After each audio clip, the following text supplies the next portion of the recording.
നമ്മുടെ വൈദികർക്കെതിരെ നടത്തിയ സമരത്തിന് നമ്മളല്ലാതെ മറ്റാരും പ്രതികരിക്കാനില്ല. സ്വന്തം കുടുംബം ഉപേക്ഷിച്ച് നമ്മൾക്ക് വേണ്ടി സേവനം ചെയ്യുന്നവരാണ് നമ്മുടെ വൈദികർ.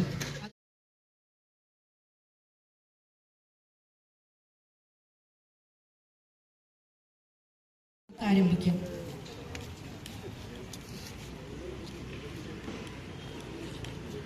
KLCയുടെ പ്രസിഡന്റ് ശ്രീ ജോൺസൺ മക്കൽ, ആരാധ്യനായ ബഹുമാനപ്പെട്ട വൈദികൻ ഫാദർ സെബാസ്റ്റ്യൻ പനജിക്കൽ, KLCയുടെ മറ്റ് ഭാരവാഹികളെ, എന്നെ കേൾക്കുന്ന എൻ്റെ ഇടവക ജനമേ, ഞാൻ സൂചിപ്പിച്ചതുപോലെ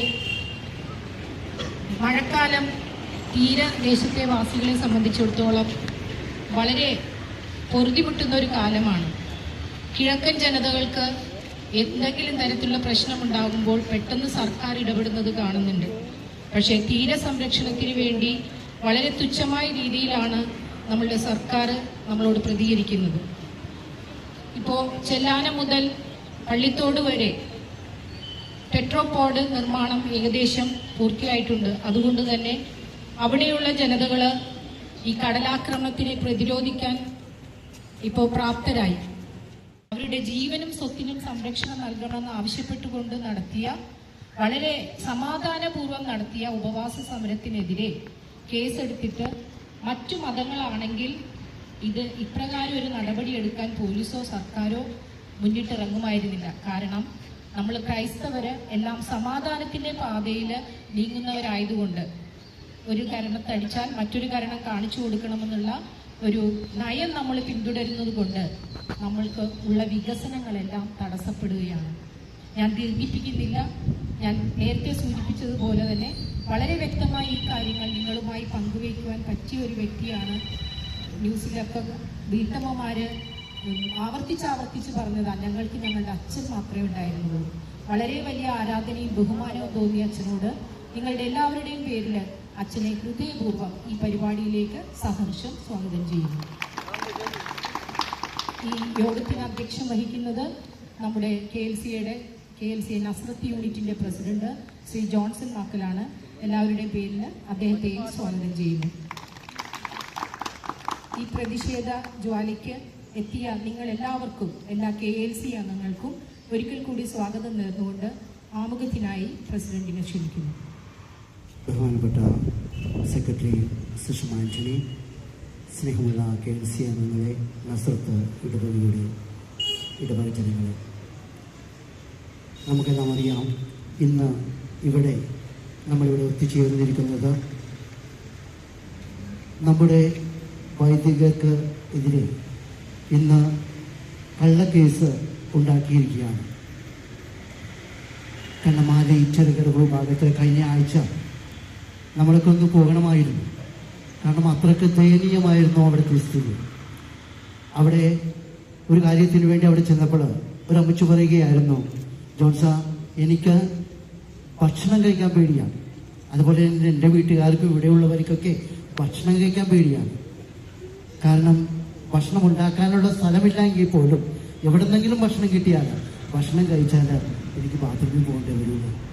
അതിനെവിടെയാണ് സ്ഥലം? ബാത്റൂം പോലുമില്ല, കിടക്കാൻ സ്ഥലമില്ല, ആഹാരമില്ല. ഇത്രയും ദിവസങ്ങൾ അവര് നരകയാതന അനുഭവിക്കുകയായിരുന്നു.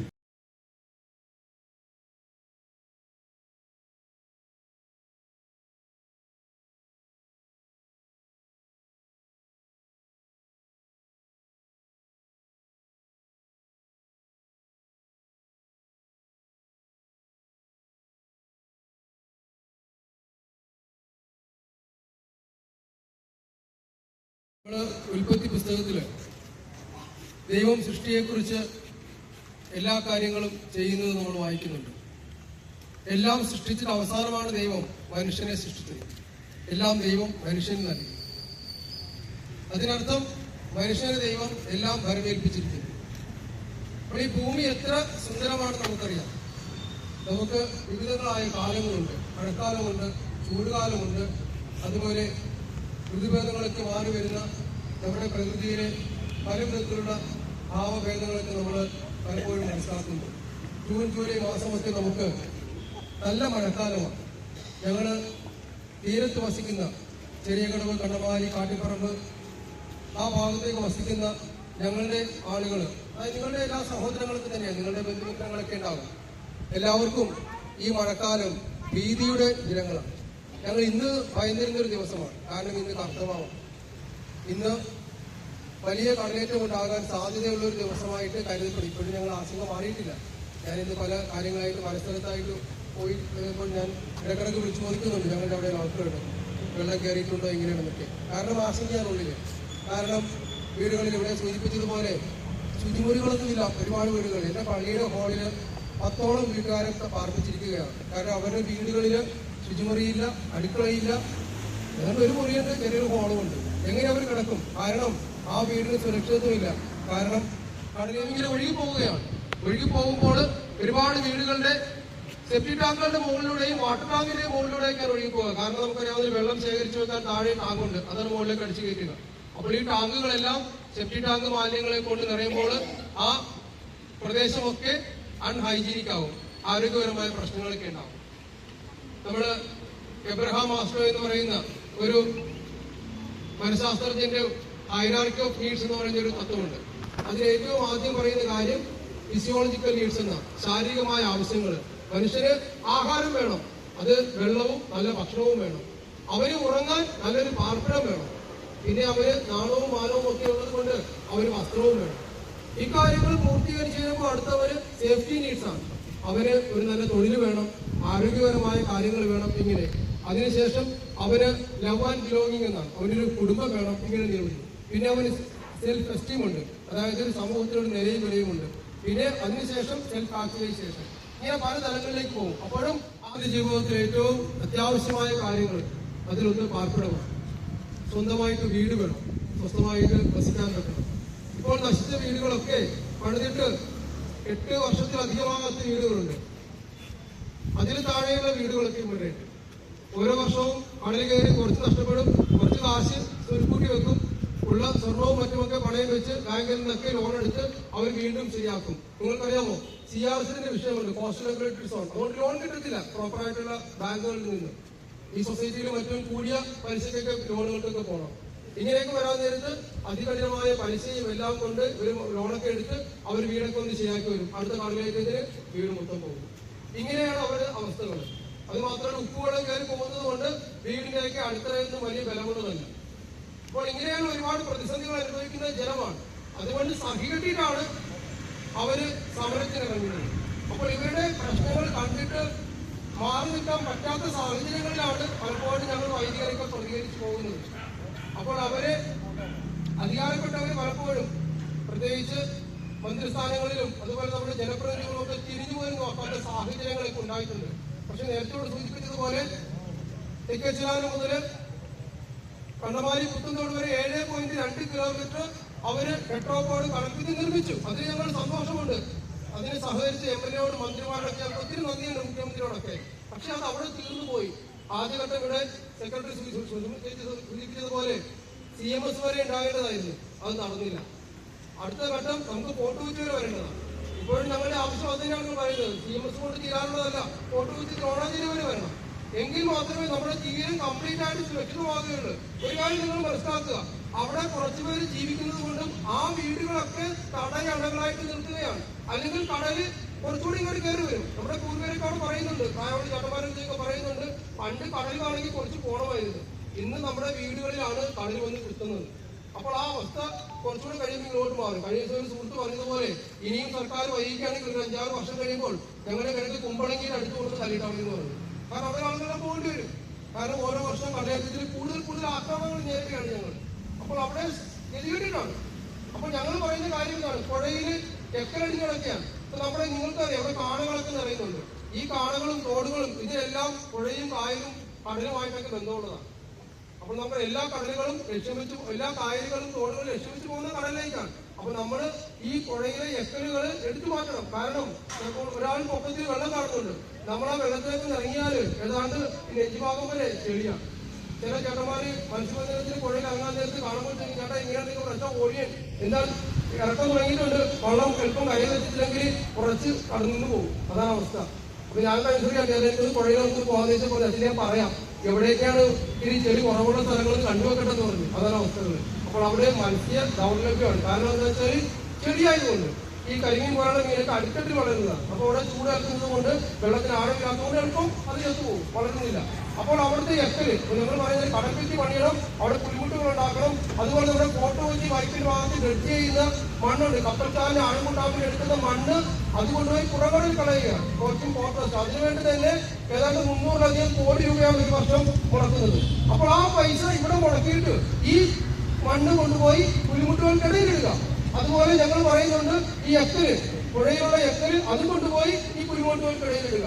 അങ്ങനെ അവിടെ തീരം ശക്തിപ്പെടുത്തണം. അത് ചെയ്യേണ്ടത് മഴക്കാലത്തല്ല, ഏറ്റവും കുറഞ്ഞിരിക്കുന്ന സമയങ്ങളുണ്ട്. ആ മാസങ്ങളിൽ ഇത് അവിടെ നിക്ഷേപിക്കണം. അപ്പോൾ നല്ല സ്ട്രോങ് ആയിട്ട് ഈ ചെളി നല്ല സ്ട്രോങ് ആയിട്ട് അവിടെ കിടക്കും. അപ്പോൾ തീരം വെക്കും. ഈ മണ്ണും കൂടെ നമ്മുടെ കൊണ്ടുവച്ച് അവിടെ അനുഭവത്തുള്ള മണ്ണും കൂടെ ഒന്ന് ചേരുമ്പോൾ കുറെ വർഷങ്ങൾക്ക് ശേഷം നമ്മൾ അടുത്ത തലമുറ നമ്മൾക്കോട് നന്ദി പറയും. അങ്ങനെ ചെയ്യുകയാണ്. കാരണം നമുക്ക് ഒരുപാട് തീരം ഉണ്ടാകും. ആ തീരം ഉണ്ടാകുമ്പോൾ തീരയുടെ ശക്തി കുറയും, വീടുകൾ സേഫാകും, നമ്മുടെ തീരം നമുക്ക് ഏറ്റവും സുന്ദരമാകും. ഞാൻ ആമുഖത്തിൽ പറഞ്ഞതുപോലെ, അതായത് ദൈവം മനുഷ്യനെ ഏൽപ്പിച്ചത് ഇന്റലിജന്റ് ക്രിയേറ്ററാണ്. ദൈവം മനുഷ്യനെ എല്ലാം ഏൽപ്പിച്ചതാണ് സുന്ദരമായിട്ട് സൂക്ഷിക്കാൻ. അപ്പോൾ നമ്മൾ തീരവും സൂക്ഷിക്കും. ഇനി മറ്റൊരു കാര്യം ചിന്തിക്കുമ്പോൾ ഇത് രാജ്യത്തിന്റെ അതിർത്തികൂടെയാണ് നോക്കണം. ഇന്ത്യ രാജ്യത്തിന്റെ അതിർത്തിയാണ് ഈ പറയുന്ന കടന്നു പോകുന്നത്. നിങ്ങൾ അതിർത്തിയിൽ നിന്ന് ഇത്തിരി മാറി ഒരു കിലോമീറ്റർ മറ്റോ ഇങ്ങോട്ട് മാറി താമസിക്കുന്നവര്, അപ്പോൾ അതിർത്തിയിൽ താമസിക്കുന്നവർ. അപ്പൊ രാജ്യത്തിന് കേന്ദ്ര ഗവൺമെന്റ് ഇതിനെക്കുറിച്ച് ശ്രദ്ധയുണ്ടാകേണ്ടതാണ്. പക്ഷെ എന്തുകൊണ്ടോ ആരും ശ്രദ്ധ വയ്ക്കാതെ പോകുന്ന കാര്യങ്ങളാണ്. അപ്പോൾ ഇതിനെതിരെ സഹികെട്ടിട്ടാണ് സമരത്തിനിറങ്ങിയത്. അപ്പോൾ അവരോട് ഐക്യദാർഢ്യം പ്രഖ്യാപിക്കേണ്ടത്. അവിടെ നിങ്ങൾക്ക് അറിയാവുന്ന പോലെ ക്രിസ്ത്യൻ സമുദായത്തിൽപ്പെട്ട ജനങ്ങളാണ് അവിടെ താമസിക്കുന്നത്. ആലപ്പുഴ, കൊച്ചി, രൂപത, ഇടവാങ്ങാട് ഒരുപാട് പേര് തിങ്ങിപ്പാർക്കുന്ന ഇടങ്ങളാണ്. അപ്പോൾ അവരെല്ലാവരും ഈ ഒരു അവസ്ഥ അഭിമുഖീകരിക്കുന്നത് കൊണ്ട് ഞങ്ങൾ അച്ഛന്മാര് അവരുടെ മുൻപിൽ നയിക്കേണ്ടത് കൊണ്ടാണ്, ഞങ്ങളുടെ ഗതികൾ കൊണ്ടാണ് ഞങ്ങൾ റോഡിൽ അവിടെ നിന്ന് കുത്തിയിരിക്കേണ്ടി വന്നത് അവിടെ ഈ പാലത്തിൽ. അപ്പോൾ ജനങ്ങള് ഞങ്ങളോടുള്ള സ്നേഹം കൊണ്ട് നിങ്ങൾ ഉൾപ്പെടെ പലരും എല്ലാവരും അറിഞ്ഞപ്പോൾ എല്ലാവരും ഇത് നിങ്ങളുടെ ഒരു കാര്യമായിട്ട് ഏറ്റെടുത്തു. അങ്ങനെ ഐക്യദാർഢ്യം പ്രഖ്യാപിക്കാൻ വന്നപ്പോൾ അവിടെ ബ്ലോക്ക് ഉണ്ടായി. അല്ലാതെ ആരും നിർബന്ധിച്ച് അവിടെ ബ്ലോക്ക് ഉണ്ടാക്കണമെന്ന് ഉദ്ദേശിച്ചില്ല. ഞങ്ങള് സാന്തോം പള്ളിയിൽ നിന്ന് റാലി നയിക്കുമ്പോൾ ഞാനും മുമ്പിലുണ്ട്.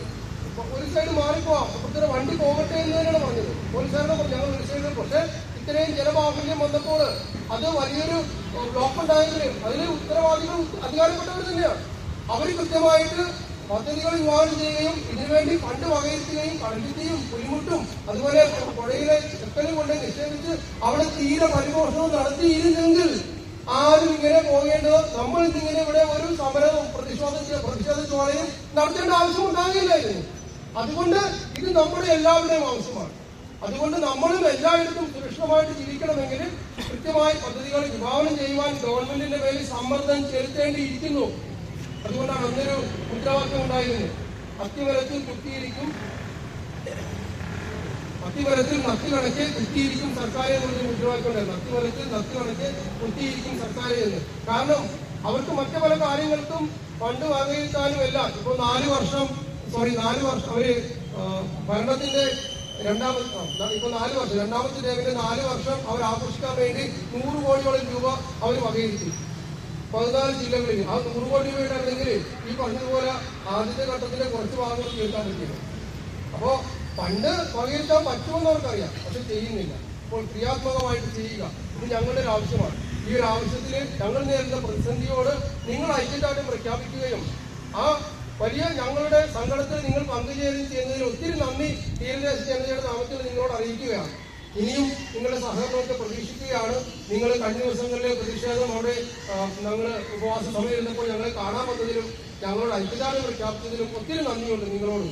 കാരണം ഇങ്ങനെയൊക്കെ ഒരുമിച്ച് കൂടുകയും എല്ലാം നമ്മളെല്ലാവരും ഒറ്റക്കെട്ടാണെന്നും നമ്മുടെ സഹോദരങ്ങളാണ് ചുറ്റുപാടുമെന്നുള്ള വലിയ ഒരു സാഹോദര്യ മനോഭാവത്തിൽ നമ്മൾ ജീവിക്കുന്നത് കൊണ്ടൊക്കെ തന്നെയാണ് നമ്മൾ ഇങ്ങനെയൊക്കെ എന്തെങ്കിലും ഒരാൾക്ക് ബുദ്ധിമുട്ടുണ്ടായാലും പ്രതികരിക്കാനും പ്രതിഷേധിക്കാനും ഒരുമിച്ച് കൂടാനൊക്കെ നമുക്ക് സാധിക്കുക.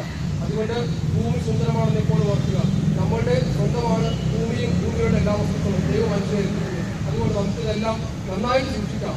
നമുക്ക് പ്രതികരിക്കേണ്ടടുത്ത് പ്രതികരിക്കണം. നമുക്ക് നേടിയെടുക്കാൻ പറ്റുന്ന അവകാശങ്ങൾ നേടിയെടുക്കണം. പ്രത്യേകിച്ച് നമുക്ക് ലത്തീൻ സമുദായം ഒരുപാട് കാര്യങ്ങളിൽ നമ്മൾ അവഗണന അനുഭവിക്കുന്നുണ്ട്. നമുക്ക് നേടാൻ പറ്റിയിടത്തൊക്കെ നമ്മൾ നേടിയെടുക്കേണ്ടത് അത്യാവശ്യമാണ്. അതുകൊണ്ട് ഒരുമിച്ച് മുന്നേറാം, ഒരുമിച്ച് നമുക്ക് എല്ലാ കാര്യങ്ങളും പ്രാർത്ഥിക്കാം. ദൈവം നമ്മളെ അനുഗ്രഹിക്കണമേ എന്ന് നമുക്ക് പ്രാർത്ഥിക്കാം. അതുപോലെ അധികാരികൾ കണ്ണു തുറക്കണമേ എന്നും നമ്മുടെ ആവശ്യങ്ങളിൽ അവർ ക്രിയാത്മകമായിട്ട് പ്രതികരിക്കണമേ എന്നും പ്രാർത്ഥിക്കുകയും അതിനുള്ള സമ്മർദ്ദം ചെലുത്താനുള്ള മറ്റു തീരുമാനങ്ങളൊക്കെ നമുക്ക് എടുക്കാം. എല്ലാവിധ നന്മകളും സന്തോഷവും നിങ്ങളുടെ ഈ ഒത്തുചേരാനുള്ള മനസ്സിനും എല്ലാത്തിനും ഒത്തിരി നന്ദിയും അറിയിച്ചുകൊണ്ട് ഞാൻ നിർത്തുന്നു. എല്ലാവരും ദൈവം അനുഗ്രഹിക്കട്ടെ. അഭിവാദ്യങ്ങൾ അർപ്പിച്ച് സംസാരിക്കാൻ KLCയുടെ മേഖലാ പ്രസിഡന്റ് വിനു തോമസ് ക്ഷണിക്കുന്നു. ജോൺസൺ ചേട്ടൻ, ഉദ്ഘാടകൻ സെബാസ്റ്റ്യൻ അച്ഛ, സെക്രട്ടറി സുഷമ ചേച്ചി, സ്നേഹമുള്ള KLCA ഭാരവാഹികൾ, പ്രവർത്തകർ, മസ്തത്തുകൾ, നല്ലവരായ രോഗജനങ്ങളെ, മേഖലാ സെക്രട്ടറി ശ്രീ ബിൽവിൻ, ഞാൻ അധികമൊന്നും പറയുവാൻ ആഗ്രഹിക്കുന്നില്ല. 2 കാര്യങ്ങൾ മാത്രം. കാരണം ഈ സമരത്തിൻ്റെ ഉദ്ദേശ ലക്ഷ്യത്തെക്കുറിച്ച് എനിക്ക് മുമ്പേ സംസാരിച്ചവർ വളരെ വിശദമായി പറഞ്ഞു വെച്ചു. പക്ഷേ 2 ഓർമ്മപ്പെടുത്തലുകൾ മാത്രം നിങ്ങളോട് പറയുവാൻ ഞാൻ ആഗ്രഹിക്കുകയാണ്. കുറച്ച് നാളുകൾക്ക് മുമ്പ്, അല്ലെങ്കിൽ കഴിഞ്ഞ 1-2 വർഷങ്ങൾക്ക് മുമ്പ്, ഒരു പ്രത്യേക മതവിഭാഗം അവരുടെ വിഭാഗത്തിന് മതത്തിനെതിരായി ഒരു ജില്ലാ കളക്ടർ പ്രവർത്തിച്ചപ്പോൾ അവർ ഒറ്റക്കെട്ടായി പ്രകോപനപരമായി മുദ്രാവാക്യങ്ങൾ വിളിച്ചുകൊണ്ട് തെരുവിലേക്ക് ഇറങ്ങുകയും 2-ാം ദിവസം ആ ജില്ലാ കളക്ടറെ ഭരണാധികാരിയെ മാറ്റിയ ഒരു സർക്കാർ കുറച്ച് ദിവസങ്ങൾക്ക് മുമ്പ് തീരത്തെ ഒരു ജനതയുടെ ദുരിതം കണ്ടറിഞ്ഞ് തെരുവിൽ അവർക്ക് ശബ്ദമായി നിന്നുകൊണ്ട് സമുദായ നേതൃത്വവും വൈദികരും ഉപവാസം അനുഷ്ഠിച്ചുകൊണ്ട്, അതായത് ഏറ്റവും സമാധാനപരമായ ഒരു സമരമാണ് ഉപവാസ സമരം. ആ സമരവുമായി മുന്നോട്ട് വന്നപ്പോൾ അത് ആ സമരത്തെ അടിച്ചമർത്തുവാൻ വേണ്ടി നടപടിയെടുത്തുകൊണ്ട് മുന്നോട്ട് വന്നിരിക്കുന്നു. ഓർക്കുക, അപ്പോൾ മതമില്ല എന്ന് പറയുന്ന ഒരു സർക്കാർ നമ്മുടെ രാജ്യത്തെ, അല്ലെങ്കിൽ നമ്മുടെ കേരളത്തിലെ വിഭാഗങ്ങളെ, മതവിഭാഗങ്ങളെ എങ്ങനെ കാണുന്നു എന്നുള്ളതിൻ്റെ തെളിവുകളാണ് ഞാൻ ഇവിടെ സൂചിപ്പിക്കുവാൻ ആഗ്രഹിക്കുന്നത്. 2-ാമത്തെ കാര്യം, നമുക്കറിയാം, വരുന്ന വർഷം തദ്ദേശ സ്വയംഭരണ സ്ഥാപനങ്ങളിലേക്കുള്ള ഇലക്ഷനുകൾ വരികയാണ്. ഇവിടുത്തെ രാഷ്ട്രീയ പാർട്ടികൾക്ക് ഒരു ചിന്തയുണ്ട്. ഒരിക്കലും ഒന്നിക്കാത്ത ഒരു സമുദായമാണ് ലത്തീൻ സമുദായം. ഭിന്നിപ്പിച്ച് ഭരിക്കാമെന്നും ഇലക്ഷൻ വരുമ്പോൾ അവർ ബാക്കിയുള്ള സമയങ്ങളിൽ പ്രതിഷേധമായി വരുമെങ്കിലും ഇലക്ഷൻ സമയത്ത് കൂടെ ഉണ്ടാവുമെന്ന് വിശ്വസിച്ച് മുന്നോട്ട് പോയ രാഷ്ട്രീയ വിഭാഗങ്ങൾ പെട്ടെന്ന് നോക്കുമ്പോൾ ആ ഒരു ജനതയ്ക്ക് വേണ്ടി ലത്തീൻ സമുദായം ഒന്നായി ശബ്ദമുയർത്തിയപ്പോൾ, തെരുവിലിറങ്ങിയപ്പോൾ അവരൊന്ന് പേടിച്ചു. അതിൻ്റെ ഫലമാണ് പോലീസിനെ കൊണ്ട്, രഹസ്യമായി നിന്നുകൊണ്ട് പോലീസിനെ കൊണ്ട് നടപടി എടുപ്പിച്ചുകൊണ്ട് ഈ ഒരു സമരത്തെ അടിച്ചമർത്തുവാനായിട്ട് മുന്നോട്ട് വന്നതെന്ന് നമ്മൾ സംശയിക്കേണ്ടിയിരിക്കുന്നു. പക്ഷേ ഒന്നുണ്ട്, ഇത്തരം കേസെടുത്തുകൊണ്ട് ഇത്തരം പ്രതിഷേധങ്ങളെ അടിച്ചമർത്താമെന്ന് ഏതെങ്കിലും വ്യക്തികൾ, ഏതെങ്കിലും വിഭാഗങ്ങൾ, ഇവിടുത്തെ ഉദ്യോഗസ്ഥരോ സർക്കാരോ ചിന്തിച്ചിട്ടുണ്ടെങ്കിൽ അത് വ്യക്തമാണെന്ന് പറയുവാനായിട്ട് KLC ആഗ്രഹിക്കുകയാണ്. ഈ വൈകിയ വേളയിൽ KLC നസ്രത്ത് യൂണിറ്റ് സംഘടിപ്പിച്ച ഈ പ്രതിഷേധ ജ്വാലതെളിക്കൽ സമരത്തിന് എല്ലാവിധ അഭിവാദ്യങ്ങളും നേരുകയാണ്. ഇതിൽ പങ്കെടുത്ത നസ്രത്ത് ഇടവകയുടെ ഇടവക ജനങ്ങൾക്കും എല്ലാവർക്കും ഏറെ സ്നേഹത്തോടെ KLCA ഫോർട്ട് കൊച്ചി മേഖലാ സമിതിയുടെ പേരിലുള്ള എല്ലാവിധ അഭിവാദ്യങ്ങളും അർപ്പിച്ചുകൊണ്ട് നിർത്തുന്നു. നന്ദി. ശ്രീമാൻ ജോൺസൺ മാക്കൻ, സെക്രട്ടറി സിസ്റ്റർ, മറ്റ് KLCയിലെ മറ്റംഗങ്ങളെ, ഈ വൈകിയ വേളയിൽ നമ്മളുടെ അച്ഛന്മാർക്ക് എതിരായിട്ടെടുത്ത കേസിനെതിരായിട്ട് നമ്മൾ ഒറ്റ മനസ്സോടുകൂടി ഇവിടെ കൂടുകയും അച്ഛന്മാർക്ക് ഐക്യദാർഢ്യം പ്രകടിപ്പിച്ചുകൊണ്ട് അച്ഛന്മാരുടെ കൂടെ നമ്മളുണ്ട്, നമ്മൾ ഏത് പ്രസ്ഥാനത്തിലാണെങ്കിലും നമുക്ക് വേണ്ടി ആരെങ്കിലും മുൻപന്തിയിൽ നിൽക്കുമ്പോൾ അവരുടെ പുറകിൽ ആളുകളുണ്ട് എന്ന് മനസ്സിലാക്കുമ്പോഴാണ് അധികാരികളുടെ കണ്ണു തുറക്കുന്നത്.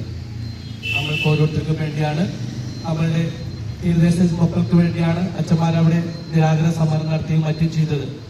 അപ്പോൾ അവർക്കുണ്ടാകുന്ന ബുദ്ധിമുട്ടുകളിൽ നമ്മൾ അവരോടൊപ്പം അവരുടെ പുറകിൽ നിരന്തരം ഉണ്ടാകണമെന്ന് കൂടി ഇപ്പൊ തികച്ചു ഓർമ്മപ്പെടുത്തുന്നു.